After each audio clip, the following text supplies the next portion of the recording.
Assalamualaikum warahmatullahi wabarakatuh. Alhamdulillahirabbil alamin. Wa bihi nasta'in ala umuri dunya waddin. Asyhadu an la ilaha illallah wa asyhadu anna Muhammadar Rasulullah. Puji dan syukur pada Allah yang Maha Kuasa, yang mana pada hari yang berbahagia ini kita masih diberikan kesempatan sehingga dapat kita laksanakan tugas kita sebagaimana biasanya.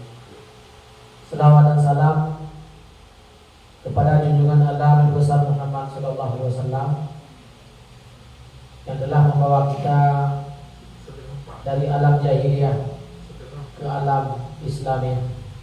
Yang kami hormati Bapak Kepala Sekolah, Bapak Ibu Dewan Guru beserta staf TU SMP Negeri 4 Kuala. Izinkanlah pada siang yang berbahagia ini diambil waktu sekitar 1-2 jam untuk kita adakan acara komunitas belajar. Sebelum kami ke acara ini, saya ingin menyampaikan beberapa hal. Ini ada tagihan, artinya sifatnya dua paduka pokoknya. Kompel sukses mereka terselesaikan. Maka oleh karena itu, dengan mengucapkan Bismillahirrahmanirrahim, acara diseminasi aksi nyata CGP resmi kita nyatakan dibuka. Bismillahirrahmanirrahim. Demikian, terima kasih atas segala perhatian. Mohon maaf bila ada kesalahan. Billahi taufiq wal hidayah. Wassalamualaikum warahmatullahi wabarakatuh. Baik, assalamualaikum warahmatullahi wabarakatuh. Terima kasih kawan-kawan telah bersedia menyempatkan waktu hadir di kegiatan diseminasi aksi nyata modul 1.4 yaitu penerapan budaya positif. Di sini kami ingin melakukan penimbasan apa yang telah kami dapatkan dari pendidikan guru penggerak mengenai budaya positif. Apa itu budaya positif? Kan selama ini kita hanya mendengar saja budaya positif, keyakinan kelas, lain dan sebagainya. Nah, hari ini kita akan mencoba membahas satu persatu dari materi budaya positif. Baik, menyebarkan pemahaman dan penerapan pengalaman budaya positif oleh saya CGP Angkatan 11 Lisa Andila, dan nanti ada pemateri 2 Bapak Saiful Bahri juga merupakan CGP Angkatan 11. Next Pak Saiful. Baik Bapak Ibu, sebelum kita langsung ke materinya, alangkah baiknya kan kita tahu dulu apa itu budaya positif. Ada yang tahu dari kawan-kawan apa itu budaya positif? Iya, nilai-nilai atau keyakinan-keyakinan. Ada lagi? Iya, kebiasaan. Iya, kebiasaan yang berpihak kepada siswa. Kan sekarang kita sering melakukan di awal tahun ajaran itu membuat sebuah keyakinan kelas, kan? Nah, baik kawan-kawan, budaya positif itu adalah budaya positif di sekolah itu adalah bagaimana situasi tercipta yang membuat siswa kita nyaman, aman, mereka untuk melakukan pembelajaran. Itu yang dikatakan dengan budaya positif. Kemudian konsep inti budaya positif yang pertama itu ada perubahan paradigma belajar. Yang kedua ada disiplin positif, nilai-nilai kebijakan dan kebutuhan dasar manusia, motivasi perilaku manusia, posisi kontrol guru, keyakinan kelas, dan segitiga restitusi. Nah, kawan-kawan, jadi materi ini sangat berguna bagi kita seorang guru. Karena kenapa? Ketika kita berhadapan dengan murid yang bermasalah, saat ini yang kita lakukan adalah selalu menyalahkan murid. Sebenarnya, murid itu melakukan sesuatu ada alasannya. Nah, nanti kita belajar lebih lanjut. Perubahan paradigma belajar, disiplin positif, nilai-nilai kebijakan, kebutuhan dasar manusia, itu materinya saya yang akan sampaikan. Oke, Pak Saiful lanjut. Pembelajaran dengan paradigma baru. Pembelajaran dengan paradigma baru merupakan pembelajaran yang dirancang berdasarkan prinsip pembelajaran berdiferensiasi, sehingga para peserta didik belajar sesuai kebutuhannya berdasarkan tahap perkembangan sesuai teori psikolog modern untuk mewujudkan profil pelajar Pancasila. Nah, kawan-kawan, jadi ujung dari tujuan pendidikan lagi-lagi ke profil pelajar Pancasila. Pemerintah mengharapkan peserta didik kita memiliki sikap profil pelajar Pancasila. Profil pelajar Pancasila itu ada 6. Yang pertama, beriman bertakwa kepada Tuhan Yang Maha Esa dan berakhlak mulia, berkebinekaan global, bergotong royong, kreatif, bernalar kritis, dan mandiri. Itu 6 elemen yang harus ada di dalam diri seorang peserta didik. Jadi pembelajaran dengan paradigma baru ini kalau dulu mungkin saat ini kita juga pasti melakukan, tapi jika kita telah mengetahui, alangkah baiknya kita merubah nanti, ya kan? Kalau dulu kita belajar itu apa yang kita bisa, ini materi saya kuasai, itu yang kita transfer kepada peserta didik. Apa yang telah kita ketahui, itu yang kita transfer kepada peserta didik. Berarti kita melakukan pembelajaran itu berdasarkan apa yang kita bisa, bukan berdasarkan apa yang mereka mau.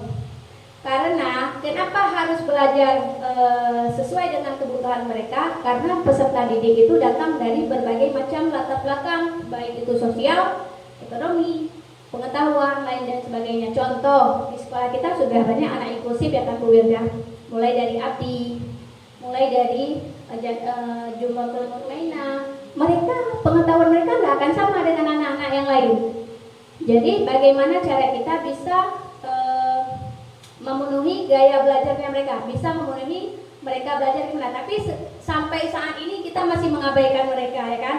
Saya pribadi sampai hari ini masih mengabaikan mereka. Artinya saya belum membuat pembelajaran yang sesuai dengan kemampuan kebutuhan dia. Nah, makanya paradigma baru ini Bapak Ibu yang perlu kita tanamkan adalah bagaimana cara kita untuk mengajar berdasarkan apa yang mereka butuh, bukan berdasarkan apa yang kita bisa. Contoh, ada juga kasus lagi Bapak Ibu, kenapa ada satu guru jika masuk muridnya marah-marah, berepet segala macam dan lain sebagainya. Ada guru satu lagi masuk senang mereka, teriak-teriak dan segala macam, menandakan mereka bergembira. Karena mungkin ada satu kegiatan yang dilakukan oleh guru tersebut yang dapat menarik simpatinya mereka. Contoh, membuat games dulu, kan mereka senang. Kalau kita buat senang, mereka senang, sehingga dia juga suka pada kita. Nanti kan misalnya ada permasalahan, kita bisa sharing, kita bisa berbagi. Baik Bapak Ibu, selanjutnya pembelajaran dengan paradigma baru. Untuk membangun budaya positif, sekolah perlu menyediakan lingkungan yang positif, lingkungan yang aman dan nyaman agar murid-murid mampu berpikir, bertindak dan mencipta dengan merdeka, mandiri dan bertanggung jawab. Serta salah satu strategi yang perlu ditinjau ulang adalah bentuk disiplin yang dijalankan selama ini di sekolah-sekolah kita. Kita sedang menjalankan disiplin Bapak Ibu, tetapi disiplin itu masih bersifat hukuman. Kalau salah berarti hukum. Nah, nanti di sini kita belajar bagaimana membuat satu disiplin tapi tidak menyakiti mereka, tapi dampaknya luar biasa. Itu yang nanti akan kita pelajari. Selanjutnya Pak Saiful. Nah, sekarang miskonsepsi tentang teori kontrol. Ya. Ini diibaratkan siswa, ini guru. Kita berpemahaman bahwa murid ini dapat kita putar mau kemana aja yang kita mau. Sebenarnya nggak bisa. Sebenarnya bukan ini posisi kita. Posisi kita memerdekakan peserta didik. Ini kan kita putar, nanti belok ke sini, belok ke sana. Kita yang mengatur semuanya. Pembelajaran yang dengan paradigma baru sudah tidak seperti itu lagi. Kita memberikan kebebasan, tetapi dalam tanda kutip kebebasan itu bukan sebebas-bebasnya, bukan semerdeka-merdekanya mereka, tetap ada. Nanti ada apa ya? 5 posisi kontrol guru kan? Nah, miskonsepsi tentang teori kontrol adalah ilusi guru mengontrol murid. Sebenarnya nggak boleh. Kemudian ilusi bahwa semua penguatan positif, efektif dan bermanfaat. Nah, ibu-ibu, ini yang paling fatal. Kadang-kadang kita ketika memberi hukuman kepada murid menganggap itu udah paling efektif. Sebenarnya tidak. Contoh, kadang-kadang ketika kita memberi hukuman untuk dia merasa marah. Iya, lebih melawan. Kebanyakan hukuman itu membuat perilaku murid bertambah-tambah menjadi-jadi. Nanti ada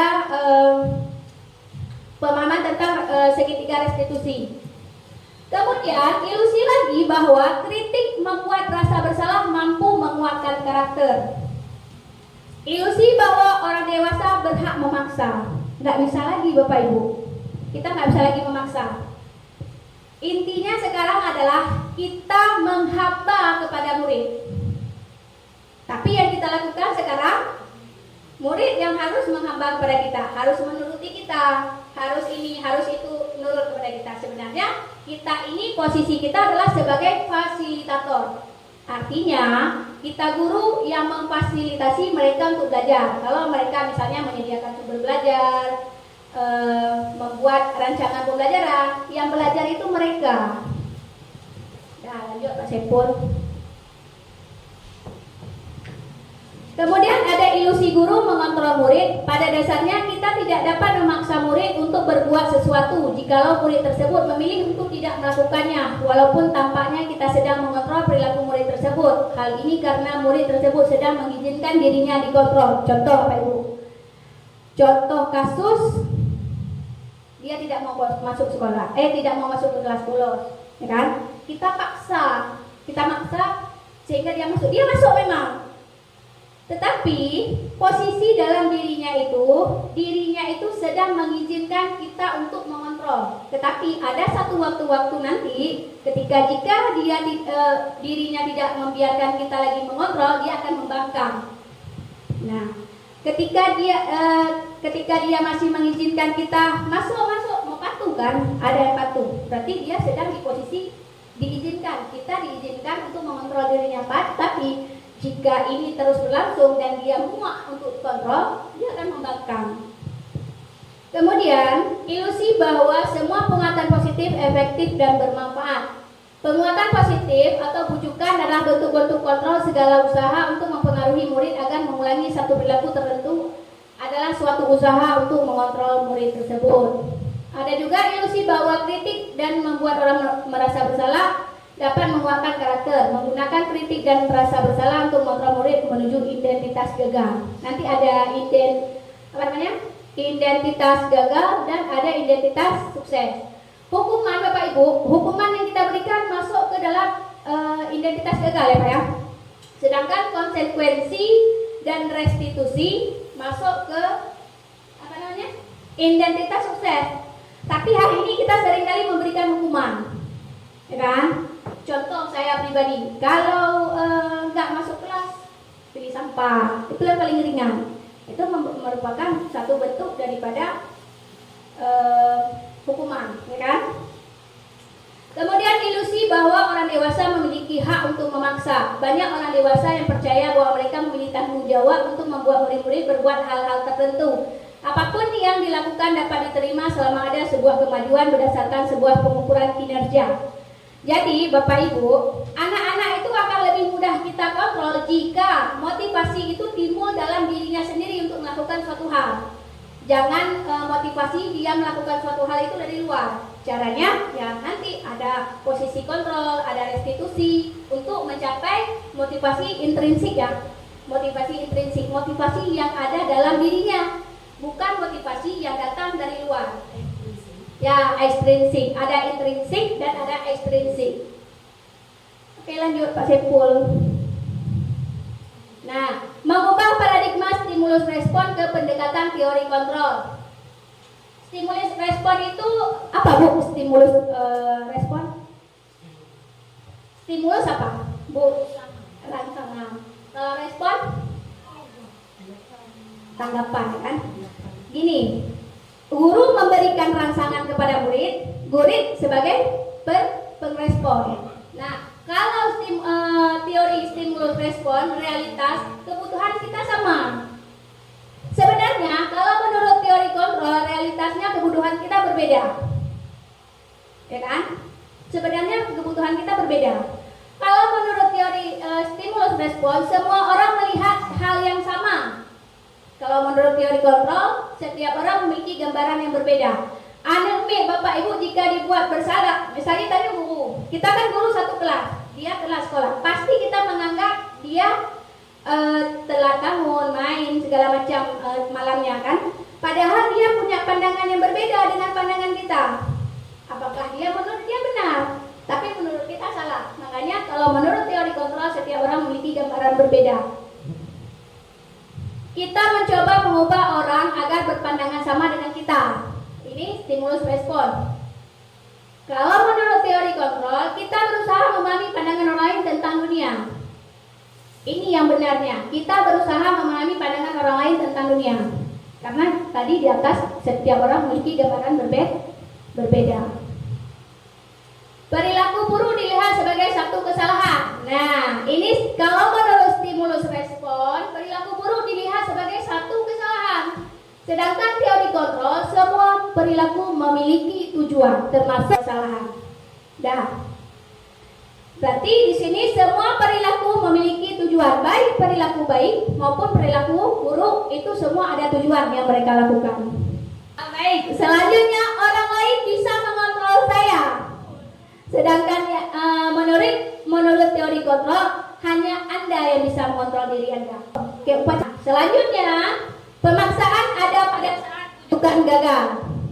Di teori kontrol, kolaborasi dan konsensus menciptakan pilihan-pilihan baru. Ini konsekuensi ya. Kolaborasi antara dayung anime, nanti ada dialog yang mencarikan solusi dari permasalahan dia. Kemudian model berpikir menang-menang. Kalau guru yang menang, anak murid yang kalah karena dia nurut kepada kita. Tetapi kalau menurut teori kontrol, guru menang, murid juga menang karena sama-sama diuntungkan dan sama-sama dihargai. Guru merasa dihargai, murid juga kita hargai. Kemudian, disiplin positif. Kita udah sering kan buat disiplin positif. Apa sih disiplin positif itu? Ya, disiplin apa, positif apa? Ibang Bu Nurmi. Apa itu disiplin positif? Disiplin berarti mengacu pada apa disiplin positif? Tanggung jawab terhadap berdasarkan nilai-nilai yang diyakini. Disiplin positif berasal dari kata disiplina, yang artinya belajar. Kalau menurut kita disiplin itu adalah patuh, ya kan? Tapi sebenarnya arti daripada disiplin adalah belajar. Disiplin mengacu pada disiplin diri yang memiliki tanggung jawab terhadap apa yang dilakukan berdasarkan nilai-nilai yang diyakini. Kemudian, disiplin positif merupakan salah satu cara penerapan disiplin yang bertujuan untuk menumbuhkan kesadaran serta memberdayakan peserta didik tanpa imbalan, penghargaan, ancaman, atau hukuman. Nah, yang sering kita lakukan sekarang Bapak Ibu adalah hukuman. Kita mentok di hukuman. Sedangkan reward ada beberapa. Ancaman lebih banyak daripada hukuman. Ya kan? Kita mengancam mereka. Kalau nggak masuk nilainya sekian, nggak naik kelas. Berarti hukumannya ya ringan? Iya, enggak Pak.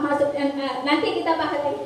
Tapi hari ini kita mentok. Kalau nggak ikut ujian, nggak naik kelas. Langsung tajas. Kita tanpa menanyakan kenapa dia nggak ikut ujian. Kenapa dia nggak mau masuk kelas? Sebenarnya apa yang dilakukan semua ada tujuannya. Kemudian, sebagai pendidik, tujuan kita adalah menciptakan peserta didik yang memiliki disiplin diri sehingga mereka berperilaku mengacu kepada nilai-nilai kebijakan universal dan memiliki motivasi intrinsik dalam perubahan perilaku ke arah yang lebih baik. Nah, ini yang diharapkan Bapak Ibu. Motivasi intrinsik. motivasi yang datang dari dalam dirinya, bukan datang dari luar. Oke, next. Nah, Bapak Ibu coba perhatikan lagi.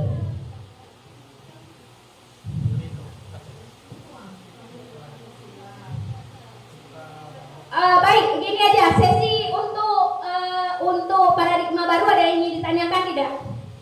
Paradigma baru. Tadi kan udah materinya paradigma baru. Ada yang ingin ditanyakan? Bu Ros, ada yang ingin ditanyakan? Pak Fahmi? Ada? Oh, Pak Gun? Udah jelas, Pak Ali udah jelas ya Pak tentang paradigma baru. Bu Nurmi udah? Kira-kira? Bu Eton, Bu Wilda udah oke ya? Nah, yang ingin ditanyakan? Enggak.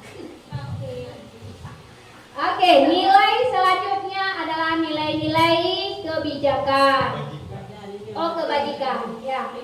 Nilai yang disepakati bersama lepas dari suku bangsa, agama, bahasa maupun latar belakangnya. Contoh nilai kebajikan institusi atau organisasi adalah profil pelajar Pancasila, beriman dan bertakwa kepada Tuhan Yang Maha Esa dan berakhlak mulia, berkebinekaan global, gotong royong, mandiri, kreatif dan bernalar kritis. Kemudian ada lagi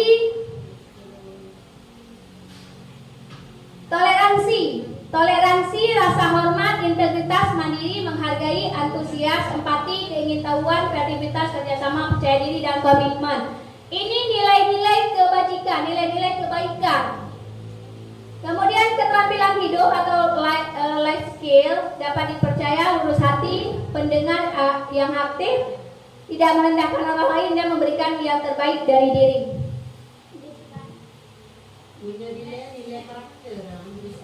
Iya, tujuan profil pelajar Pancasila memang karakter, Bu.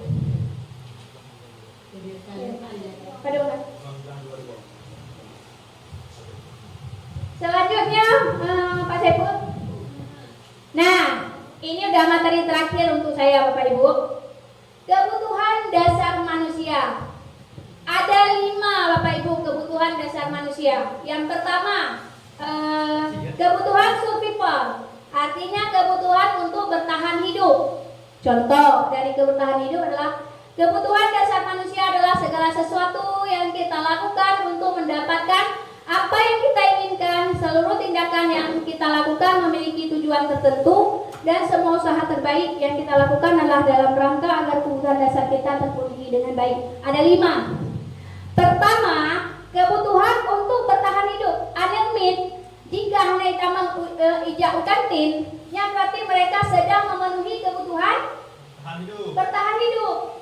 Contoh kebutuhan bertahan hidup adalah makan, minum, tempat tinggal, keamanan, kesehatan. Nah, itu adalah tipe-tipe dari kebutuhan bertahan hidup. Anak-anak kita sekarang keluar masuk ke kantin beli jajan makan, ya kan? Mereka sedang berusaha memenuhi kebutuhan dasar manusia di bertahan hidup. Nah, kemudian ada kebutuhan kasih sayang dan rasa diterima. Rasa diterima, dipedulikan, berbagi, kerjasama, menjadi bagian dalam kelompok. Kadang-kadang ada murid kita, dia memang jatuh dalam kelas. Itu tandanya mereka ada sesuatu yang ingin kita berikan. Iya, apakah perhatian? Contoh ribut, perasaan, harga diri.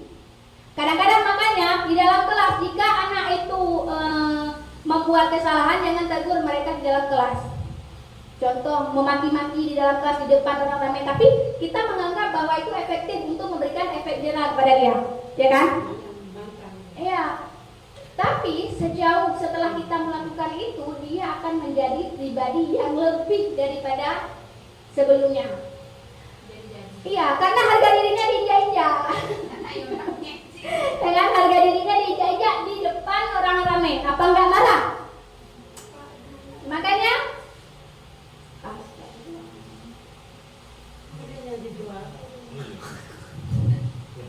Pak, enggak. Bapak Ibu, penguasaan harga diri, keinginan untuk dianggap, memimpin, berprestasi, diakui, didengar.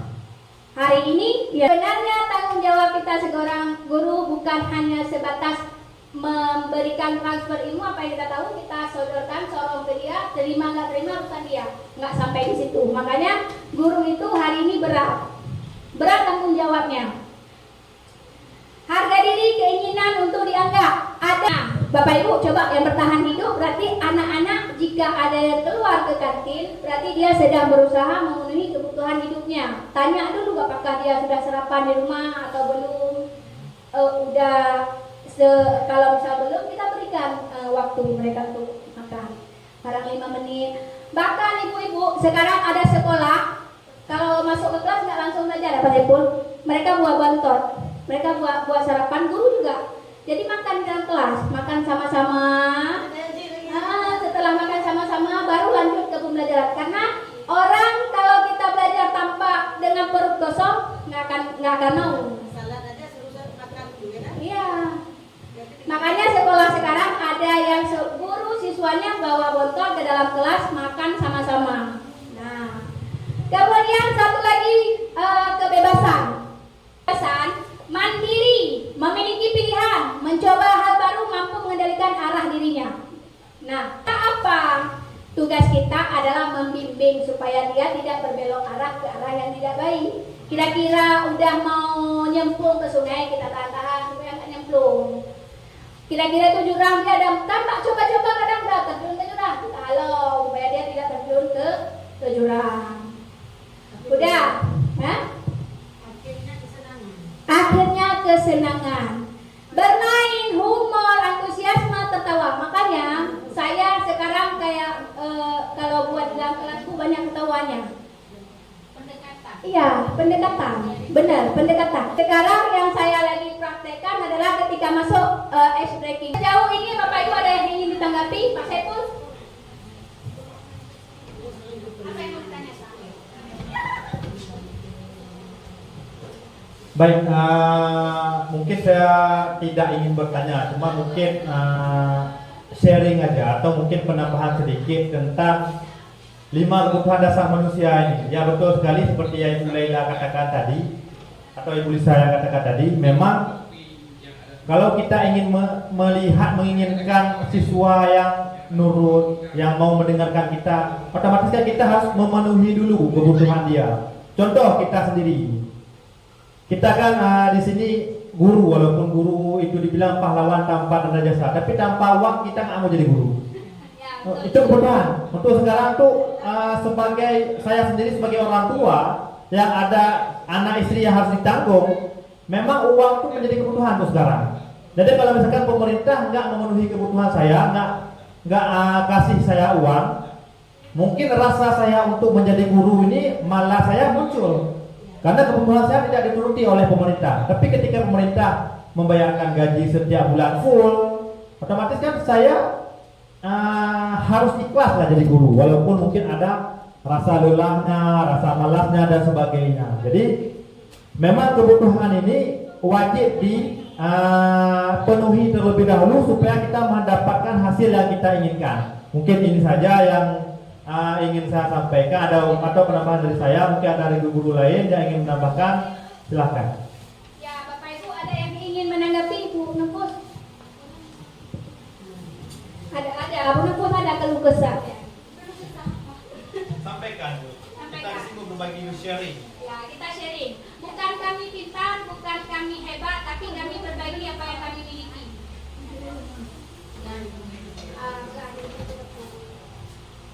Mungkin ada pertanyaan. Ini ya.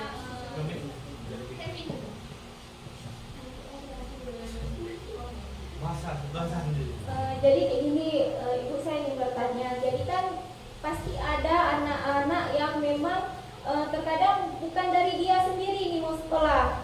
Nah, dari dorongan dari orang tua. Kalau nggak sekolah, nanti pasti dimarahin sama orang tuanya. Nah, sampai ke sekolah kan dia bermasalah nih, buat salah. Jadi gimana caranya kita guru ini supaya dia mau belajar, sedangkan diri dia sendiri itu memang nggak mau belajar. Karena cuma dia ke sekolah itu karena dorongan dari orang tua, dipaksa sama orang tuanya. Ada banyak. Nah, ingin menjawab, Pak. Ada yang ingin menjawab? Ada nggak? Coba balik ke slide hukuman, reward sama konsekuensi. Nah, inilah perlunya disiplin positif. Jadi kalau Bu Nufus tanya gini, dia awalnya nggak mau sekolah, tapi karena dipaksa, ya kan? Dipaksa oleh orang tuanya dan dia ngikut ke sekolah. Dia takut kenapa? Dia takut mau pergi ke sekolah karena ada ancaman, ya kan?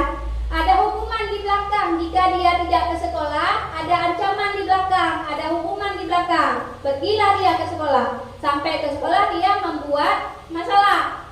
Nah, makanya saya bilang tadi, penuhi dulu kebutuhan mereka. Jangan begitu mereka berbuat salah langsung marah. Di balik anak ribut di kelas ada alasannya, Bapak Ibu. Di balik mereka bolos ada alasannya. Makanya kenapa saya tegaskan tadi, mereka berbuat segala sesuatu ada tujuannya.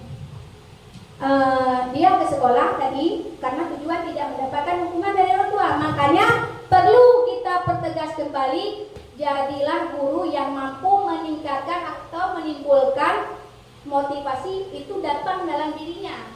Kalau tadi kan disuruh mamanya, berarti motivasi dia ke sekolah karena mamanya dan takut kepada ancaman. Nah, itu motivasi ekstrinsik.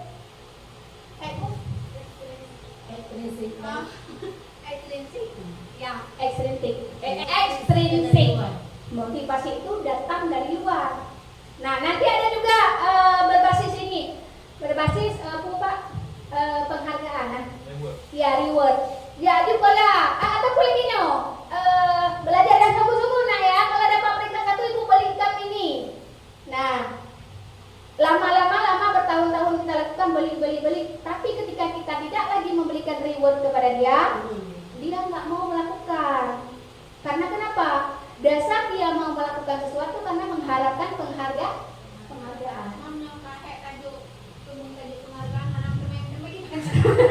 Kenapa perjanjian awal? Ya, makanya anak-anak itu kayak kemarin ya Pak Saiful, anak-anak itu sebenarnya bukan kertas kosong. Iya, benar. Iya, benar. Jadi untuk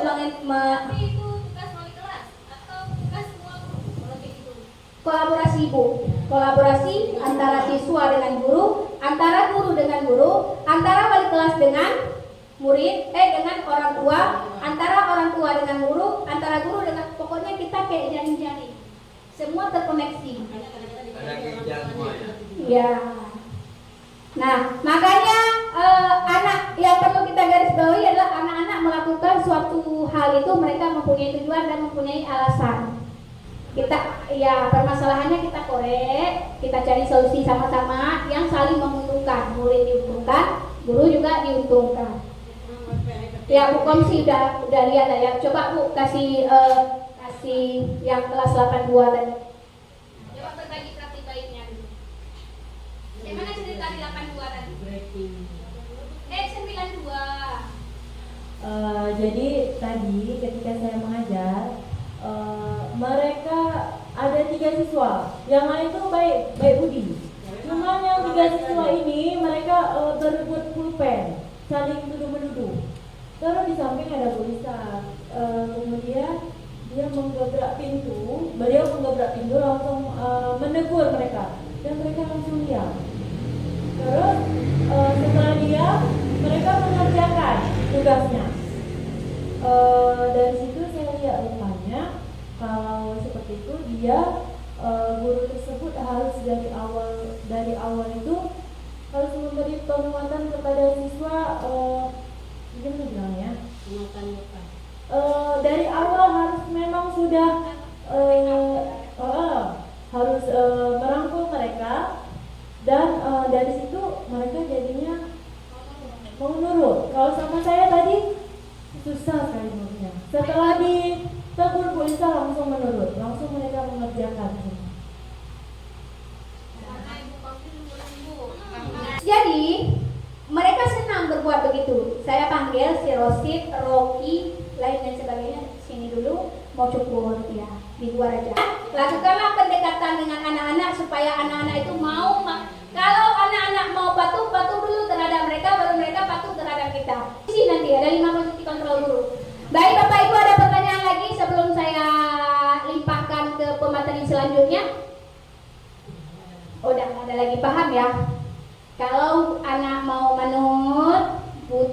penuhi dulu kebutuhan mereka. Baik Bapak Ibu, kalau sudah paham, tidak ada lagi yang ingin ditanyakan. Sesi selanjutnya saya serahkan kepada teman saya Bapak Saiful Bari. Kepada Bapak Saiful Bari, silakan. Materi selanjutnya akan saya bawakan, tapi sebelumnya kita ice breaking dulu, ice breaking ya, ice breaking supaya yang ngantuk-ngantuk hilang sedikit, yang malas-malas hilang sedikit, yang banyak uang nggak hilang-hilang ya. Oke, lanjut Bu Lisa. Ini ice breakingnya tentang pertanyaan mudah yang selalu dijawab salah. Pertanyaannya mudah, tapi seringkali kita menjawabnya dengan salah. Oke, dimulai Bu Lisa. Enggak, yang salah nanti apa sanksinya? Ada sanksi loh. Oke, yang salah nanti kita cari sanksi sama-sama. Ini kita apa? Nanti menyanyi boleh, nanti ada perwakilan sendiri satu orang saja untuk menyanyi, boleh kita lanjutkan. Oke. Ya boleh. Oke, lanjut Bu Lisa. Pertanyaan pertama. Lanjut Bu Lisa. Lampu-lampu apa yang ada di persimpangan jalan? Lampu-lampu apa yang kira-kira yang ada di persimpangan jalan? Lampu sorot. Oke. Ada lagi? Di persimpangan. Ya, kongsi.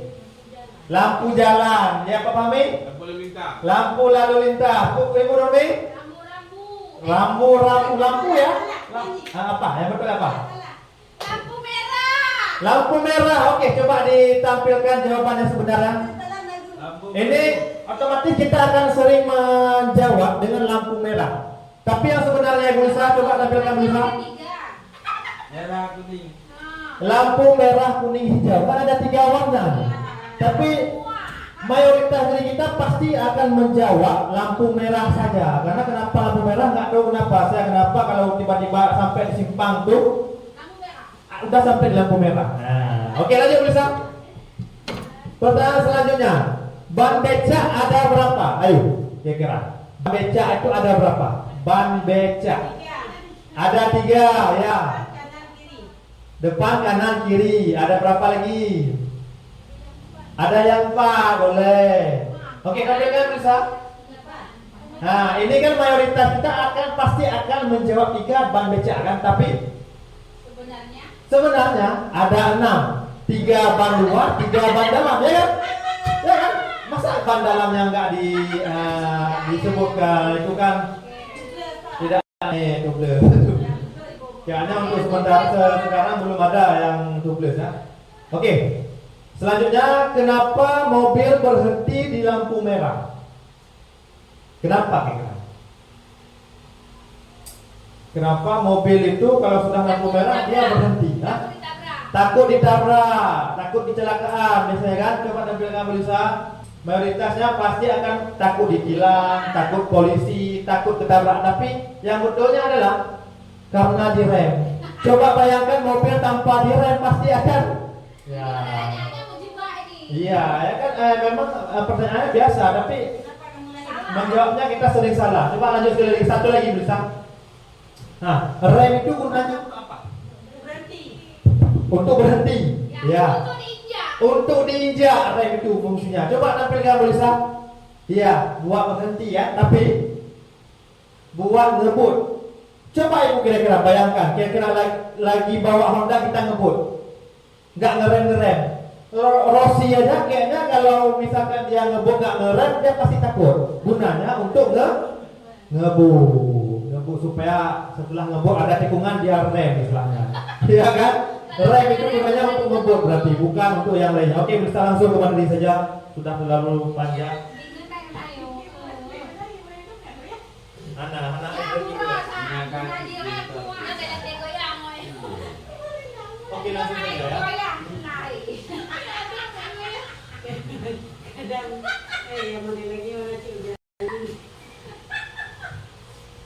Oke, materi selanjutnya yaitu tentang motivasi perilaku manusia. Oke, sebelum kita mulai ke materi, saya ingin bertanya dulu, mungkin boleh 1-2 orang guru aja yang mewakili menjawab. Kira-kira motivasi kita ke sekolah itu apa? Bu Lela. Mungkin ada motivasi kita ke sekolah ini untuk apa sebelum kita ke materi? Takut dimarahi kepala sekolah. Yang pertama motivasi kita untuk ke sekolah, yang pertama ini Ini jujur aja apa ya? Jujur aja. Melaksanakan tugas kita sebagai kewajiban sebagai guru. Ya, yang kedua mencerdaskan anak bangsa. Tidak takut pada atasan kalau bagi saya. Nah, atasan memang saya hormati. Tetapi kewajiban sebagai guru berarti harus ngajar. Ya, dan juga mencerdaskan anak bangsa sesuai dengan kemampuan saya. Terima kasih Bu Lela, betul sekali. Jadi memang manusia itu harus mempunyai suatu motivasi supaya dia dalam melakukan sesuatu ada manfaatnya, ya kan? Jadi kalau kita tidak mempunyai motivasi untuk melakukan sesuatu, pasti yang kita lakukan itu tidak ada manfaatnya. Oke, di sini yang untuk motivasi perilaku manusia ini dibagi menjadi 3 ya. Yang pertama untuk menghindari ketidaknyamanan atau hukuman. Kira-kira ada anak-anak di sini, yang murid-murid di sini, dia selalu patuh terhadap apa yang kita mau. Kenapa? Yang pertama ini mungkin dia takut terhadap hukuman, takut ingin menghindari lah hukuman-hukuman yang akan diberikan oleh guru. Ini salah satu motivasinya. Yang kedua, untuk mendapatkan imbalan atau penghargaan dari orang lain. Di sini pasti ada guru-guru yang sering memberikan reward atau penghargaan kepada anak-anak yang mungkin memenuhi kriteria, misalkan pintar, bisa menjawab suatu pertanyaan, mungkin diberikan reward berupa permen dan sebagainya. Ada anak-anak itu, dia motivasinya setiap hari dia, kenapa dia berani tampil ke depan, kenapa dia sering kalau buat tugas itu pasti dia duluan, karena ingin mendapatkan reward atau hadiah atau pengakuan dari guru. Selanjutnya untuk menjadikan orang yang mereka inginkan dan menghargai diri sendiri dengan nilai-nilai mereka percayai. Jadi mereka ini ingin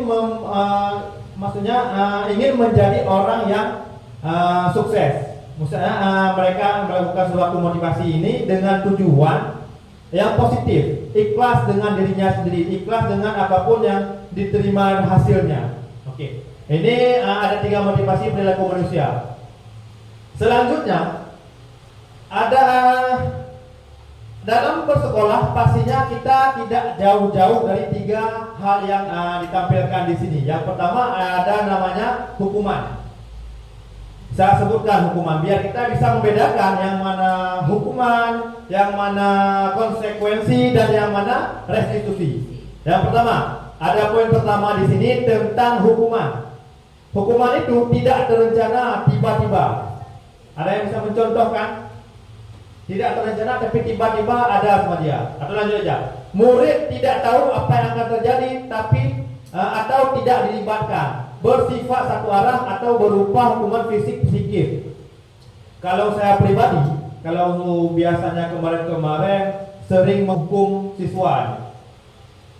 Misalkan siswa lagi berjalan, dia tidak tahu misalkan apa kesalahan yang dia berbuat. Tiba-tiba udah saya suruh push up aja. Padahal beberapa saat yang lalu dia buang sampah sembarangan. Nah ini kan tanpa dia sadar, tapi tiba-tiba dia dihukum. Sering saya lakukan seperti itu kemarin. Saya sadar mungkin ini sebuah kesalahan yang mungkin bisa saya perbaiki ke depan untuk memperbaiki proses belajar mengajar di sekolah. Nah ini yang maksudnya tidak terencana, tiba-tiba murid tidak tahu apa-apa, dia tidak tahu akan apa masalahnya, tiba-tiba dia dihukum oleh seorang. Terus kemudian ada namanya konsekuensi, terencana atau disepakati sesuai peraturan. Murid tetap dibuat tidak aman. Guru selalu memonitor murid. Maksudnya konsekuensi inilah, misalkan kita di dalam kelas nih, kita pasti akan membuat namanya kesepakatan kelas. Misalkan wajib datang tepat waktu, tidak boleh makan di dalam kelas. Terus di situ kan ada kesepakatan nih. Bu, pasti ditanya sama murid-murid. Bu, Bapak, kira-kira kalau ada yang melanggar bagaimana? Nah, ini adalah salah satu konsekuensi yang kita sepakati bersama-sama. Anak-anak itu sadar membuat konsekuensi dan kita juga sebagai guru menyepakati apa yang si anak itu mau. Itu adalah konsekuensi. Terus restitusi, proses menciptakan kondisi bagi murid untuk memperbaiki kesalahan. Yang kedua, proses kolaboratif yang mengajarkan murid untuk mencari solusi sendiri. Di 3 poin ini yang paling harus kita terapkan di sekolah yaitu di bagian restitusi. Karena di sini kita mencari solusi ini. Misalkan anak di sekolah itu ada yang bermasalah, kita cari solusinya. Untuk si anak itu, misalkan anak datang terlambat, kita cari solusinya kenapa, kita cari permasalahannya, kita kasih tips ke dia supaya ke depan tidak mengulangi hal-hal seperti itu. Kemudian kita berkolaborasi dengan mungkin dengan guru-guru juga boleh, berkolaborasi dengan orang tuanya juga boleh untuk melihat supaya kedepannya si anak tersebut tidak lagi mengulangi hal-hal yang sama. Nah, boleh lanjut Ibu bisa. Ini ada 5 posisi kontrol seorang guru. Ada yang pertama dia namanya penghukum. Terus yang kedua pembuat merasa bersalah. Yang ketiga ada namanya sebagai teman. Yang keempat pemantau dan yang terakhir manajer. Kira-kira sebelum kita lanjut ini, coba ibu guru, ibu bapak guru di sini posisikan dulu sekarang. Kira-kira sekarang ini kita memposisikan diri sebagai apa? Kira dari 5 poin ini. Apakah sebagai penghukum? Apakah sebagai? Saya lebih ke teman. Kalau saya lebih cocok ke teman. Karena ketika contohnya kita dalam dunia nyata, ketika kita sudah berteman akrab, kemana-mana berdua. Apa yang kita butuhkan kalau kita nggak ada kasih sama dia, kalau dia nggak ada kasih mereka. Artinya kalau udah teman itu kita udah klop, apa yang kita mau bisa tercapai. Nah kalau saya pribadi saya lebih ke teman, tapi ada juga waktu-waktu saya harus menjadi sebagai penghukum, ada juga waktu-waktu saya harus menjadi pembuat merasa bersalah, ada juga waktu-waktu tertentu saya harus menjadi manajer. Nah, itu Bapak Ibu. Oke, mungkin ada penambahan dari Pak Fahmi tentang posisi kontrol dari guru. Baru udah demam. Apakah ada sebagai penghukum, pembuat rasa bersalah, teman, manajer dan pemantau. Kira-kira Pak Gun nih, boleh? Mungkin Pak Gun ada saran. Mungkin selama ini saya seorang guru menjadi sebagai bla bla bla. Ada Pak Gun? Kira-kira yang ingin bercurhat-curhat mungkin Pak Gun. Kira Pak Gun selama ini sebagai guru menjadi apa? Oh, Pak Gun curhatkan ya. Teman, Pak. Saya kalau menilai diri sendiri saya nggak bisa, entah sebagai penghukum, pembuat masalah, mereka yang tahu diri saya. Oh gitu. Kalau saya diri saya sendiri sebagai guru nggak bisa menilai, oh saya begini sama anak-anak. Anak-anak yang menilai saya sebagai guru bagaimana. Contoh yang dibilang Ibu Lisa tadi, ada seorang anak menjuluki bapak ini seperti ini, ibu ini seperti ini. Dia dikasih nama ini, itu ada mereka sendiri. Bagaimana sikap kita kepada anak-anak kita. Kita nggak, kalau saya pribadi tidak bisa menilai sendiri seperti apa saya sebagai penghukum kah, teman kah, manajer kah yang bisa membimbing, memantau. Nggak bisa menilai. Yang bisa menilai teman-teman saya di sini dan anak-anak saya. Kalau saya sendiri tidak bisa. Sangat luar biasa Pak Gun. Ada penambahan lagi dari Ibu Lisa? Benar sekali yang disampaikan oleh Pak Gun, kita nggak bisa menilai diri kita sendiri. Tetapi kita wajib memposisikan 5 posisi, namanya aja 5 posisi kontrol guru. Iya, ini harus ada dalam diri kita sebagai penghukum, bukan mereka yang menilai, tetapi kita yang melaksanakan. Bukan Bu Isa itu adalah sebagai penghukum, itu kan nilai dari mereka menjudge kita. Tetapi kita 5 posisi kontrol guru ini harus ada dalam diri kita. Cuman yang mana muncul tergantung permasalahan yang kita hadapi. Nah, contoh saya, misalnya ada anak yang nggak mau masuk sekolah, nggak masuk kelas, cari dulu masalahnya, ajak mereka untuk berteman sehingga nanti ketemu akar masalahnya. Kalau memang kita dulu harus merefleksikan diri Bapak Ibu.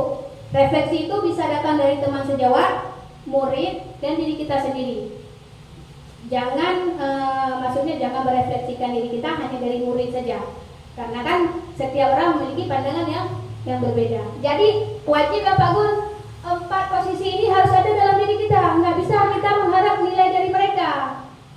Contoh ketika manajer, nanti ada ya Pak manajer. Ketika ada masalah, kita dimana harus memposisikan sebagai manajer. Contohnya ada anak berkasus, nanti kita kalau posisi manajer ada sintanya lagi nanti apa yang harus kita lakukan.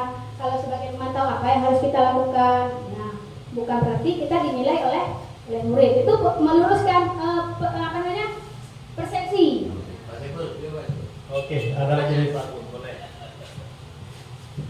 Tadi pertanyaannya kan mana posisi merasa Anda sebagai temankah? Kalau pertanyaan seperti itu ya seperti itu klarifikasinya. Tapi kalau posisi sebagai guru harus punya.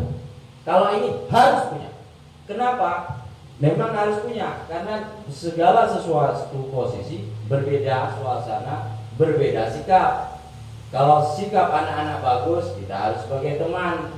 Tapi kalau sikap anak-anak perlu dibimbing, kita harus bisa sebagai manajer tuturi handayani itu harus punya.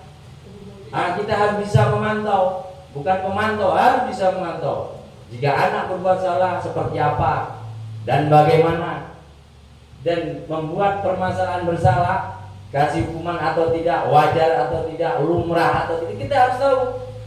Kalau posisi kita harus punya. Kelima bukan 4, 5 harus punya. Terima kasih. Oke, jadi di sini ada 5 pos kontrol nih. Kita nanti akan belajar sama-sama posisi yang manakah yang terbaik untuk kita. Tadi kan ada 5, penghukum dan lainnya. Oke, lanjut kita. Contoh penerapan 5 posisi kontrol guru. Kasusnya siswa tidak memakai atribut lengkap saat upacara bendera. Ini contoh sebagai penghukum nih. Hormat pada bendera selama 1 jam. Ini kan menghukum nih namanya. Terus kita posisikan sebagai pembuat merasa bersalah. Berapa kali sih Bapak Ibu harus kasih tahu ke kamu kalau berapa kali Ibu Bapak harus memberitahu kamu selalu saja mengecewakan Bapak Ibu, mengecewakan Bapak Ibu. Jadi kan seakan-akan kita menyalahkan dia. Dia seakan-akan setelah kita mengeluarkan kata ini, kita pasti dia akan merasa bersalah. Supaya ke depannya mungkin maksud kita baik, supaya ke depannya dia bisa memperbaiki. Tapi dia ini akhirnya yang terjadi adalah si anak ini akan merasa nggak enak. Itu merasa nggak enak itu sebenarnya nggak boleh, karena keterpaksaan lah istilah, bukan timbul dari dia sendiri. Lanjut Ustaz. Terus kasus yang kedua, sebagai teman. Tadi kan ada 2 posisi, sekarang sebagai teman nih. Ayo dong ikuti aturan sekolah, tolong bantu ibu bapak ya sekali ini. Ya sudah, tidak apa-apa. Lain kali jangan sampai berbuat seperti ini lagi. Misalkan kita memposisikan kita ini sebagai teman dia, nggak apa-apa untuk hari ini nggak apa-apa. Tapi ke depan tolong ya jangan diulangi lagi hal seperti ini. Ya. Itu sebagai teman. Jadi selanjutnya sebagai pemantau. Kamu sudah melanggar peraturan sekolah, kamu tahu konsekuensinya. Terus setelah upacara kamu beli atributnya ke koperasi dan jangan diulangi lagi ya. Ada nggak perbedaan antara teman dengan pemantau ini?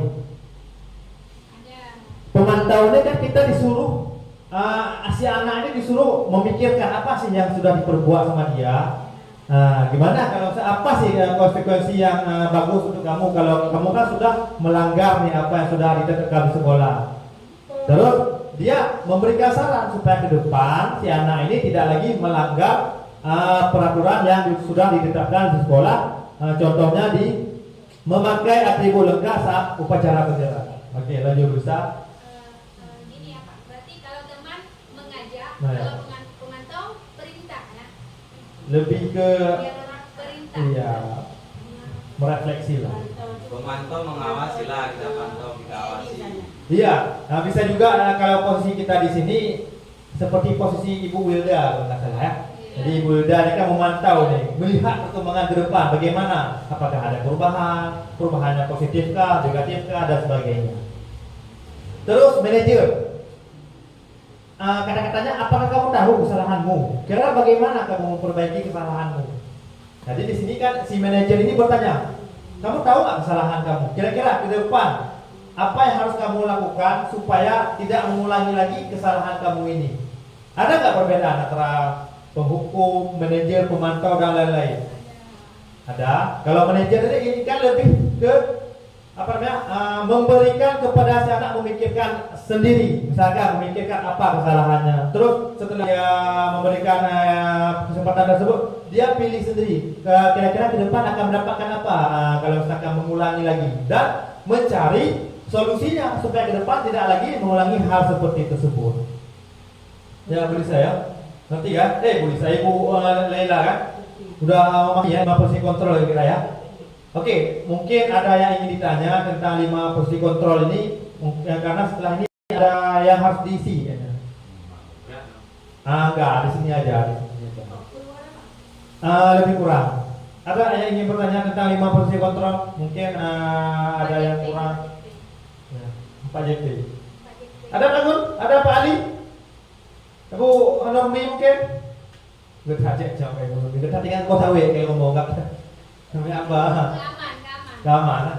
Bu Wilda mungkin, yang ingin bertanya, ingin menambahkan mungkin dari penyampaian yang saya sampaikan dan paparkan, mungkin ada yang ingin Bu Wilda tambahkan. Ibu Nufus? Oke, kalau ada lanjut aja Ibu Lisa. Wah, ini memang gue paper the best lagi tinggal di kepala. Mau kacang mana pun boleh kan? Cuma kadang-kadang batal, kadang-kadang batal yang mungkin harus dah batal ya. Saya kecewa sekali dengan kamu. Kira-kira ini posisi sebagai apa nih kalau kalimat ini keluar dari seorang guru? Pembuat rasa bersalah. Pembuat rasa bersalah ya. Oke, saya contohkan nih pembuat rasa bersalah. Misalkan kita masuk kelas, kita mengajar, suruh catat mungkin ke siswa. Ayo dong nak catat dong, nanti kalau nggak catat, ibu nanti dimarahi atau bapak nanti dimarahi sama kepala sekolah. Ini kan seakan-akan kita meminta iba seorang siswa. Jadi seakan-akan kalau dia tidak melakukan, dia akan merasa bersalah, takut si guru ini marahi sama kepala sekolah. Itu adalah salah satu kalimat atau salah satu kasus sebagai pembuat rasa salah. Ada ya? Mana tadi? Tapi rasanya belum pernah dengar kalau ngomong seperti itu. Ada mungkin dari kita, mungkin di sini nggak ada karena guru-guru SMP 4 ini luar biasa semua, nggak ada yang itu. Nah, the best semua ya kan. Saya kecewa sekali dengan kamu. Kira-kira ini sebagai apa nih kalau posisi kontrol nih? Membuat merasa bersalah. Membuat merasa bersalah. Betul Ustaz? Saya kecewa sekali dengan kamu. Contohnya seperti tadi misalnya waktu pacaran. Iya. Semua yang nggak datang kalau dari hati bukan. Iya. Tapi bisa kecewa misalnya. Iya. Bahkan kata-kata saya kecewa sekali dengan. Oh iya. Tapi dia akan merasa bersalah otomatis ketika berjumpa lagi dengan Ibu Lisa dan kemarinnya nantinya. Besok berjumpa. Dan pasti dia pas jumpa ini, pasti dia pertama malu-malu atau bahkan takut berjumpa dengan Ibu Lisa pertamanya. Mungkin ke depan setelah selanjutnya karena merasa bersalah atas apa tindakan yang dia lakukan. Oke, lanjut Ibu Lisa. Kira-kira apa rencanamu untuk menyelesaikan masalah ini? Nah, tadi kan sudah saya baca beberapa sebagai apa Bu Hilda? Ya, Ibu manajer. Betul, Ibu manajer Ibu Laila? Kira-kira apa rencanamu ke depan untuk memperbaiki atau menyelesaikan masalah ini? Ya manajer tadi kan manajer kan. Iya, manajer kan tadi yang pertama kita tanya dulu kepada siswa ini.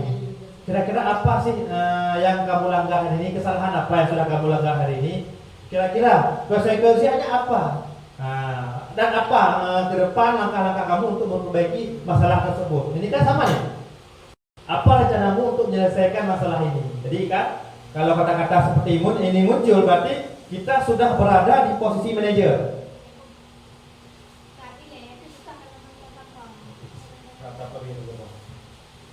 Ya kan? Jadi kalau misalkan sudah ada keluar kata-kata ini ketika kita berhadapan dengan si murid, berarti kita sudah memposisikan diri kita sebagai manajer. Nah, ayolah lakukan demi ibu bapak, demi ibu atau bapak ya. Kira-kira ini sebagai apa? Ayolah, ayolah lakukan demi bapak ibu ya. Seakan-akan ini kan sudah dekat kali kalau ngomong begini. Ini kira-kira sebagai apa? Masuk ke berteman tadi ya. Ya berteman kan? Nah, jadi kan kalau sudah kata-kata ini, misalnya kita, Apa beradaptasi dengan bahasa siswa namanya. Kalau bahasa sekarang nih, saya pernah juga ngomong-ngomong seperti ini dengan murid. Lu tinggal di mana? Nah, saya coba-coba seperti itu. Tapi respon mereka itu memang luar biasa. Saya memang sangat nyaman kalau dengan siswa itu memposisikan diri sebagai teman, karena bisa sharing pendapat. Saya kan, saya sendiri kan bermain game istilahnya dari rumah, atau misalkan kalau ada waktu luang saya bermain game. Saya tanya-tanya sama murid di sini, ada nggak yang bermain game sama dengan bapak? Kalau ada, ayo dong kita sekali mabar. Nah, mereka bersemangat setelah itu. Jadi memang sebagai teman ini, kalau menurut saya untuk sebagai guru ya, sebagai guru pemula ya, sebagai guru pemula memang lebih didengarkan oleh seorang murid. Saya lihat. Saya sudah praktekkan sebagai penghukum, sudah malah mereka semakin menjadi-jadi. Mereka malah ngatain saya di belakang. Nah, jadi kalau kita memposisikan sebagai teman, misalkan kita menghukum dia, tapi seakan-akan kita ini teman dia. Coba kamu push-up 10 kali kalau kamu bisa.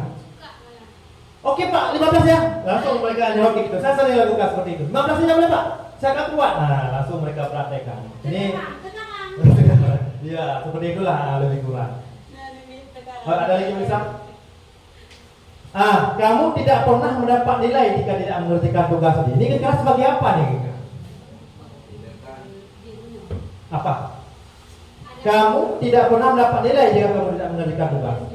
Ada penghukum, ada Pembawa rasa bersalah, teman, pemantau dan manajer.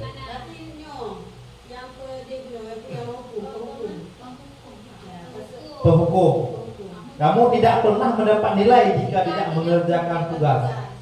Berarti itu sering Pak kami lakukan. setelah tahu kita ubah sedikit. Jadi rancu ya, kalau menurut saya lebih ke penghukum, lebih ke pemantau. Ya kan? Kalau menurut saya ini lebih ke pemantau, karena kenapa pemantau? Kamu tidak pernah mendapat nilai, ini kan mengingatkan. Mengingatkan kepada si siswa tersebut. Kalau misalkan kamu buat tugas, kamu tidak akan mendapatkan nilai. Berarti arti dari ini bisa dua Pak. Kalau Ya. saya kita agak keras sedikit, Lebih ke penghukum ya. Iya. tapi nah kalau kamu nanti nggak kerjakan ini, baru ini yang Tidak akan mendapatkan nilai, tidak akan Ada mendapatkan. etikanya ya. ada Etika caranya. Iya. Ini kan orang guru-guru bahasa Indo lebih paham nih kalau ada kata-kata seperti ini. Untung kita betul. ada guru bahasa Indonesia yang ahli. Memang luar biasa sekali Ibu Lisa. Ibu Laila dengan Ibu Prof ya. Terima kasih. Yo. Ada lagi bisa? Oke. Selanjutnya materi tentang keyakinan kelas. Pertanyaan di sini adalah mengapa keyakinan kelas, mengapa bukan peraturan kelas? Apa perbedaan keyakinan dengan peraturan kira-kira? Coba yang bisa menjawab. Ibu kongsi mungkin. Keyakinan atau peraturan? Boleh kelas, boleh sekolah. Boleh lah, oke. Guru bahasa lebih memahami biasanya bahasa seperti ini. Ibu Nurmi juga boleh mungkin. Boleh, oke. Lagi memproses ya. Nah, memikirkan. Oke, mantap. Saya senang sekali bahasa. Keyakinan kelas, Ya. kalau tidak salah, antara siswa dengan guru kes ataupun disingkat dengan kesepakatan. Oke. Dan kalau peraturan yang sudah ditentukan oleh sekolah itu sendiri. Luar biasa. Ini boleh ambil waktu dulu. Ambil sama aku di bawah boleh lah nyeleduk nyeloteh. Oke. Betul bisa? Keyakinan dengan peraturan itu seperti yang disampaikan Pak Gur. Pak Gur tadi menyampaikan kalau keyakinan itu disepakati bersama-sama dan mencari konsekuensi, ya kan? Sedangkan kalau peraturan itu yang sudah ditetapkan, tidak boleh dirubah, dilanggar atau dirubah. Ditetapkan di sekolah apa di kelas? Ada yang kita tambahkan bisa? Di sekolah boleh, di kelas boleh, sama aja. Hampir benar, cuman belum ada kata nilainya. Kan di dalam keyakinan kelas kita ada nilai-nilai yang ingin kita terapkan. Misalnya mau membuat kelas kita, misalnya peraturan kelas saya ya, sudah piket bertanggung jawab terhadap kebersihan kelas mulai dari jam 7 sampai jam pulang sekolah. Berarti kan ada nilai di balik tindakan itu, ada nilai yang ingin kita tuju. Nilainya adalah tentang kebersihan. Nah, betul seperti Pak Gun bilang, nggak salah, betul, bahkan sangat betul. Keyakinan ini adalah cita-cita. Cita-cita, harapan warga kelas itu ingin seperti apa. Nah, kesepakatan kita bersama, setelah kita sepakati bersama, jika dilanggar, apa yang akan terjadi. Nah, itu menurut saya Pak Syaiful. Oke.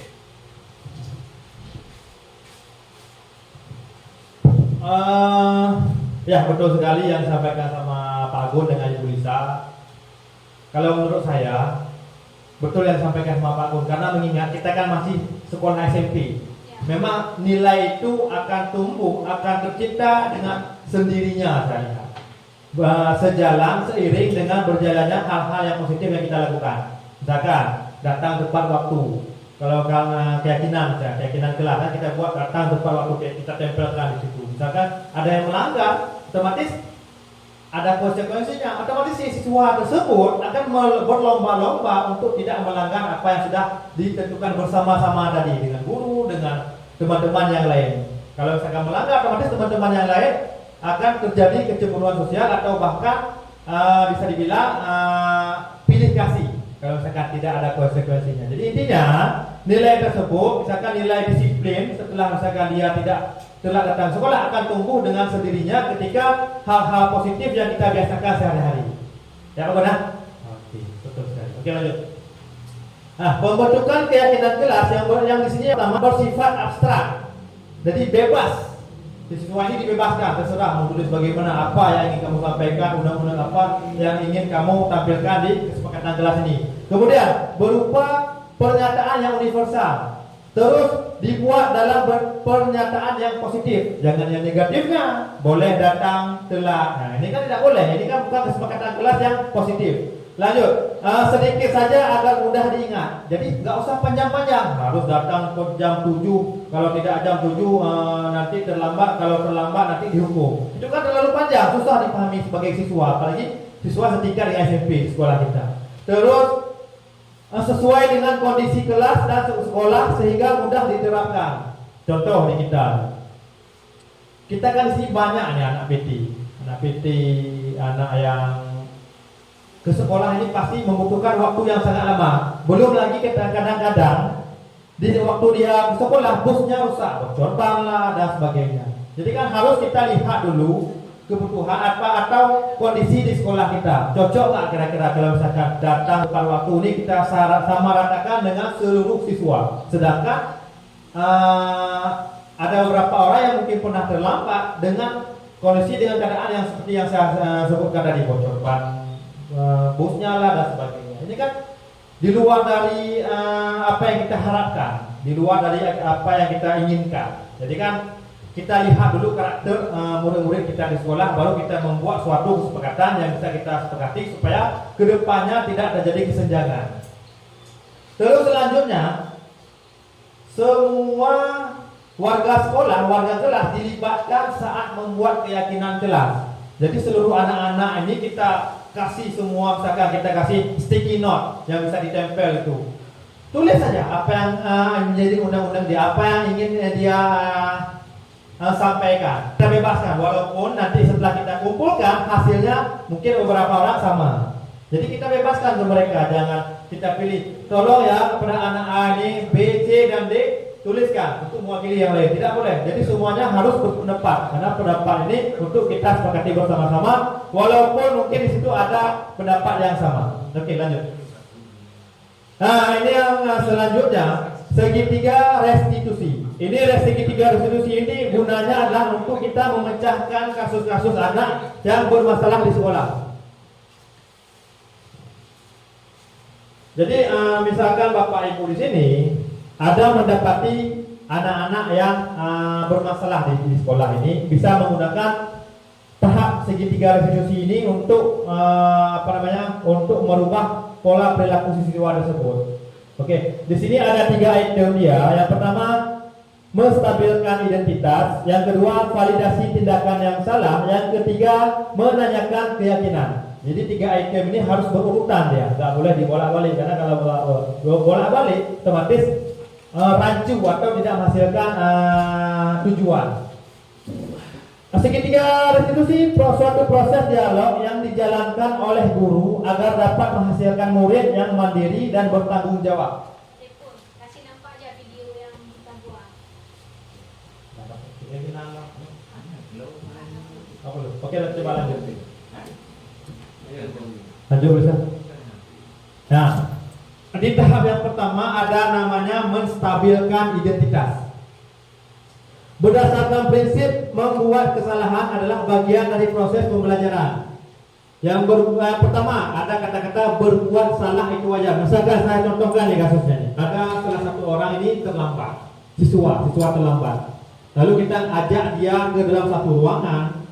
Usahakan ini berdua ya, jangan ada orang lain yang melihat dia, karena si anak ini akan terbatas apa yang dia sampaikan ketika ada orang lain yang ada di ruangan tersebut selain berdua. Misalkan di situ keluarlah kata-kata berbuat salah itu wajar. Misalkan anak ini kan udah berbuat salah dengan cara dia datang terlambat.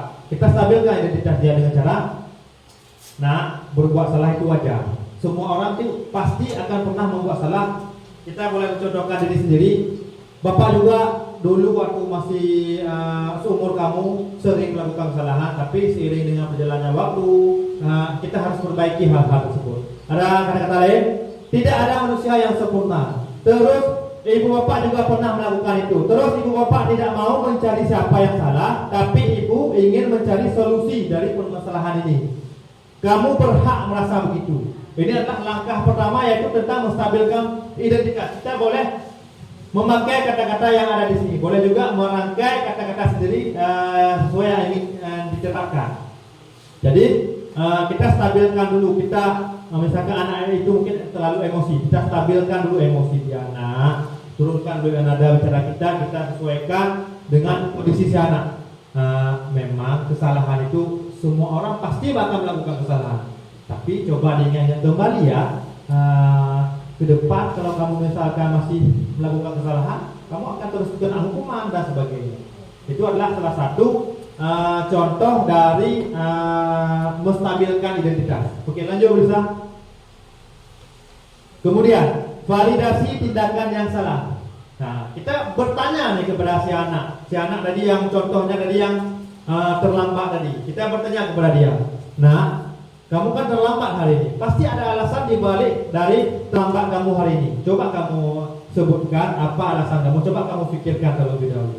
Nah, ketika ya mungkin dia keretanya bocor, atau waktu mau berangkat keretanya dipakai orang tua dan sebagainya. Pasti ada alasan. Tapi kebanyakan guru-guru di sini kita menyamaratakan. Seakan-akan ketika anak lelah itu pasti ada hal-hal yang dia lakukan yang negatif. Misalkan malamnya begadang, pasti bangunnya terlambat. Kita menyamaratakan, tidak ingin melihat apa alasan dibalik tersebut. Nah, setelah itu ada keluar lagi bahasa, padahal kamu bisa melakukan yang lebih buruk dari ini ya.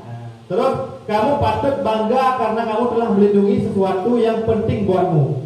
Terus kamu melakukannya karena mempertahankan sesuatu yang penting bagimu. Ini mungkin di kasus yang lain, tapi kalau menurut saya, kalau di kasus yang terlambat lebih bercocok menggunakan kata yang pertama.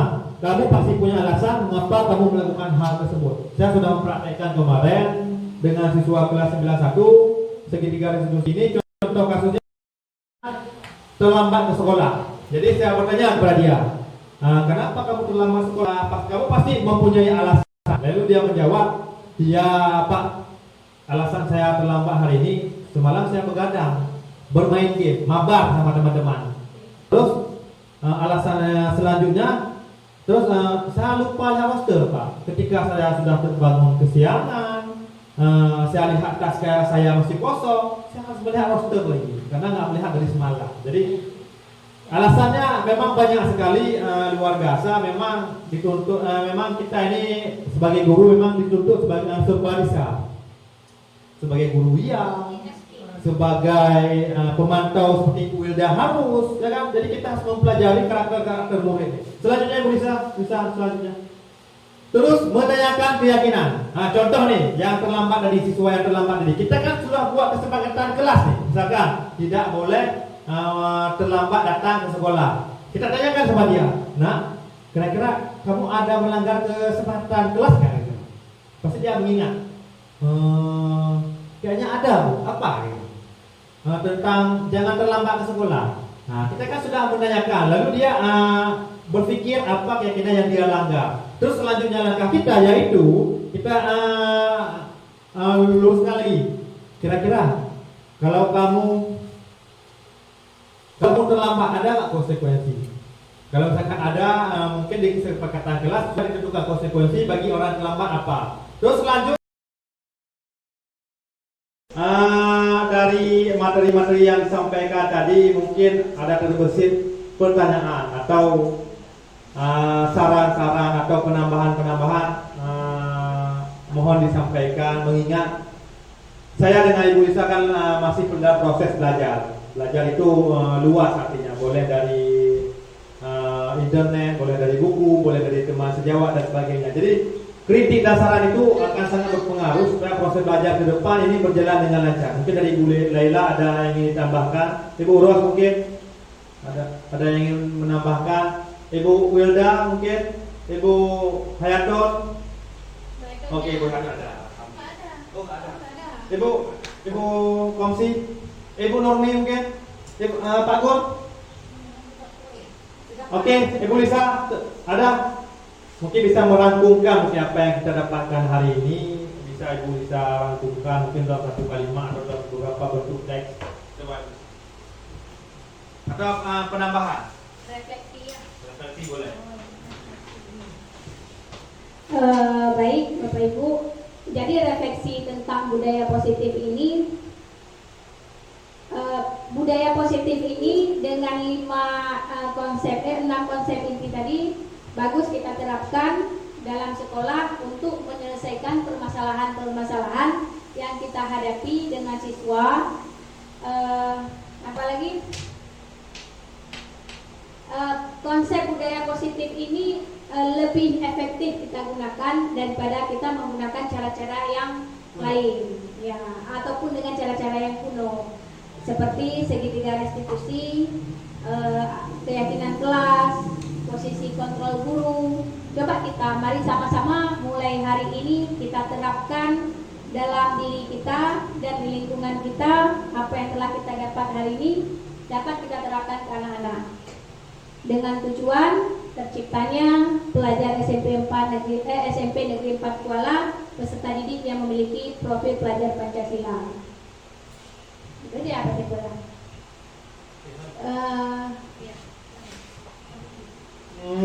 Pak Ali mungkin ingin mempegang sepatah dua kata, mungkin ingin tampil.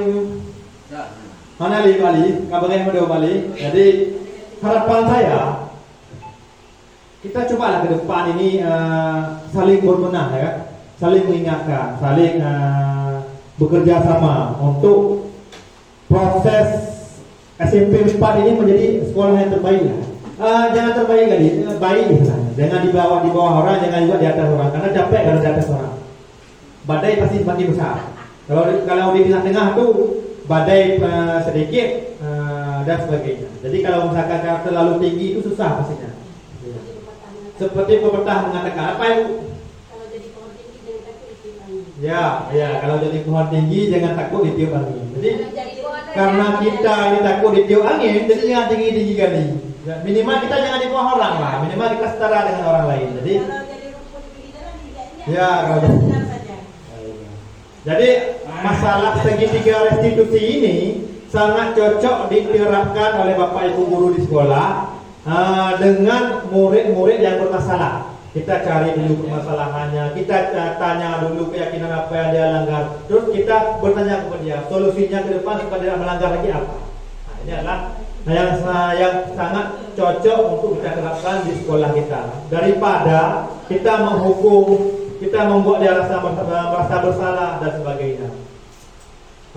Mungkin berikutnya dalam penerapan program disiplin positif, hendaknya guru memiliki standar kepribadian profesional dan sosial yang baik, di mana guru mampu merefleksikan dirinya dalam posisi kontrol saat ini. Bagaimana perjalanan dirinya sebagai among atau manajer yang menuntun muridnya menjadi insan yang mandiri, merdeka dan bertanggung jawab.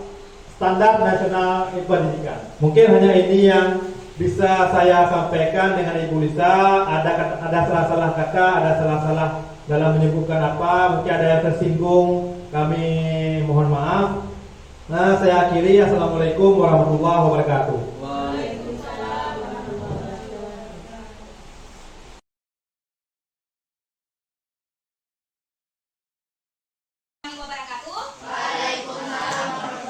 wabarakatuh. Nah, apa kabar hari ini? Baik. Sudah sarapan? Sudah. Baik, hari ini kita akan membuat yang namanya keyakinan kelas. Ada yang tahu keyakinan kelas?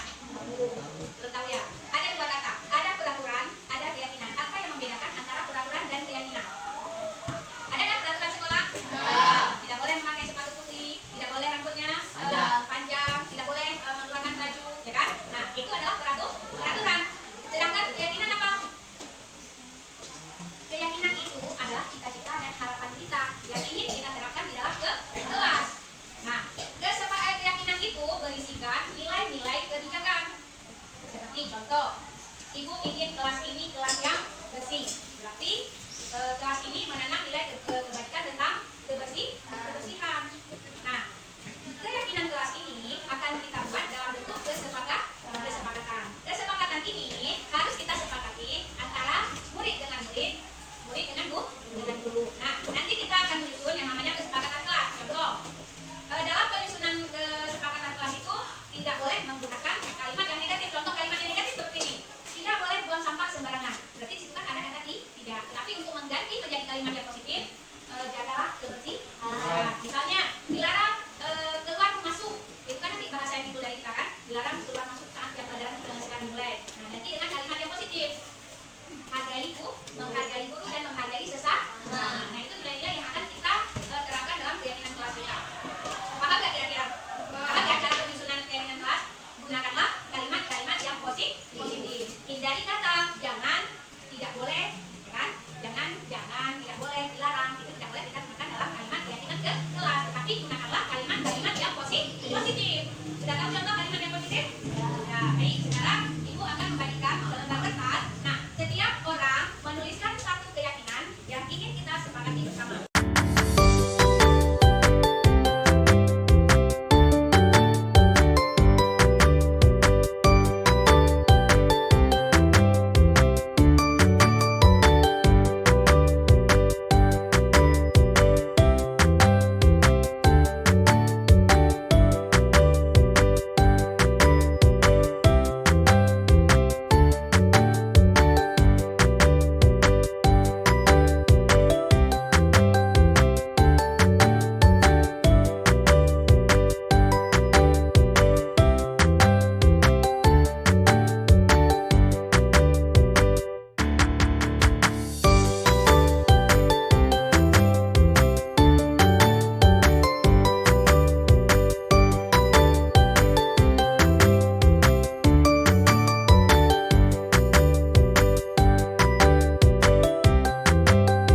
pikir sama-sama apa yang bisa kita lakukan untuk memperbaiki situasi ini. Baik, Ibu juga akan merasakan hal yang sama jika ada kawan yang tidak mau bekerja sama dalam melaksanakan tugas pikir.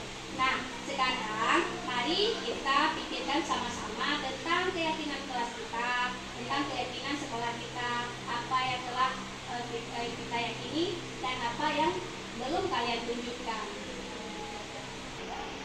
Kita harus bersikap baik satu sama lain, saling bergotong royong dan baik, kalian ingat betul tentang keyakinan kelas kita. Nah, sekarang kita kembali ke ketika kalian melakukan pertengkaran sampai tempat debat. Nah, pertanyaan Ibu, apakah kalian sudah melakukan sikap berbaik atas sesama dan saling menghormati diri sendiri dan orang lain? Baik, sekarang Ibu bertanya, apakah tindakan kalian dengan bertengkar menjembat-jembat sudah sesuai dengan keyakinan kelas kita? Iya, Bu. Baik, sekarang keyakinan kelas apa yang kalian langgar? Betul. Baik, betul. Baik, menurut kalian sikap menghormati orang lain, diri sendiri, dan berbaik antar sesama penting tidak? Penting, Bu. Baik, keyakinan apa yang harus kalian lakukan ketika kalian sedang marah? Sabar, Bu. Baik, kalian bersedia tidak untuk memperbaiki ini? Apa yang kalian lakukan untuk memperbaiki situasi ini? Jadi, itu bicarakan dengan baik dan tidak marah, tubuh emosi ketika ada masalah. Iya, melaporkan kepada wali kelas jika ada masalah. Iya, benar sekali. Nah, sekarang masalahnya sudah selesai. Sekarang kalian bisa kembali ke kelas.